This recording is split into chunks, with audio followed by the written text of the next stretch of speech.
Hello dear friends, ഇന്നത്തെ dinner ഒരു സ്പെഷ്യലാണ് പൊറോട്ട ആൻഡ് ബീഫ് കറി.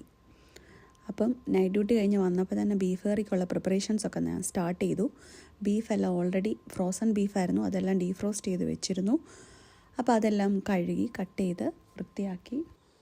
അപ്പം ബീഫിലേക്ക് ക്രഷ്ഡ് ജിഞ്ചർ ഗാർലിക് ചേർത്ത് കൊടുത്തു, കുറച്ച് ടേമറിക് പൗഡർ ചേർത്ത് കൊടുത്തു, പിന്നെ ചേർത്തത് പെപ്പർ പൗഡർ, പിന്നെ പെരുംജീരകപ്പൊടി ചേർത്തു, പിന്നെ സോൾട്ട് ആവശ്യത്തിന് ചേർത്ത് നന്നായിട്ട് ഇളക്കി.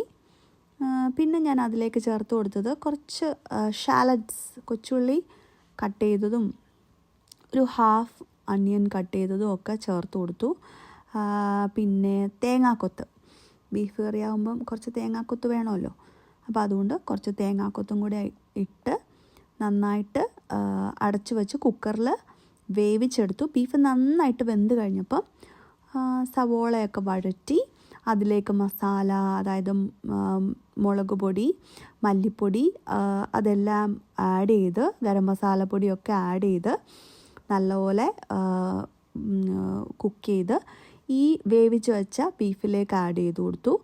അപ്പം അങ്ങനെ നല്ല ബീഫ് കറി സപ്പറിനേക്ക് റെഡിയായി. അപ്പം അന്ന് രാത്രിയിൽ ഫ്രോസൺ പൊറോട്ടയായിരുന്നു ഞങ്ങൾ ഇതിൻ്റെ കൂട്ടത്തിൽ കൂട്ടി കഴിക്കാനായിട്ട്.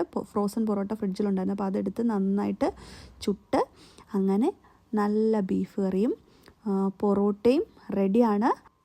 അതിന് കൂട്ടത്തിൽ സ്ലൈസ് ചെയ്ത വൈറ്റ് അണിയൻ സാലഡായിട്ട് അതുകൂടെ കൂട്ടി, അത് ഒരു പ്രത്യേക ടേസ്റ്റായിരുന്നു. അപ്പോൾ thanks for watching. Bye bye.